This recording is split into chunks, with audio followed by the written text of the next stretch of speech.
when should healthcare workers perform hand hygiene?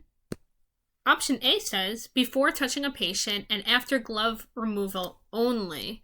Oh, this only should always raise a flag in your head. Anytime you see these extreme words like only or never, usually unless you really truly feel that in that case it should be used, it's likely not the best answer, because that means that these are the only times that you should be washing your hands, and we know that there are many other instances when you should be washing your hands.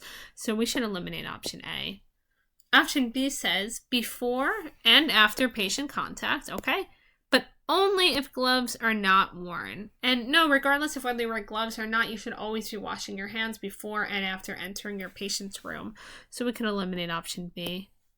Option C says before clean/aseptic procedures and after contact with blood or body fluids, regardless of glove use. So this sounds good. It's saying regardless of glove use. It's not saying only if you use gloves or only when not using gloves, before and after clean aseptic procedures, and after contact with blood or body fluids. That sounds good. So let's go with option C, but let's take a look at the other choice. Option D states immediately before touching a patient, before performing aseptic procedures, after substance contact, even with gloves, and after touching the patient's environment. You know, actually, this is a great example of why you should read all the choices.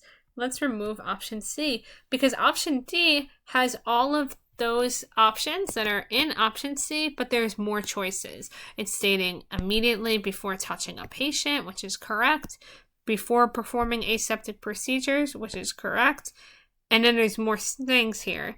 After body substance contact and after touching the patient's environment. All of these are reasons to perform hand hygiene. So we will go with option D, which is correct.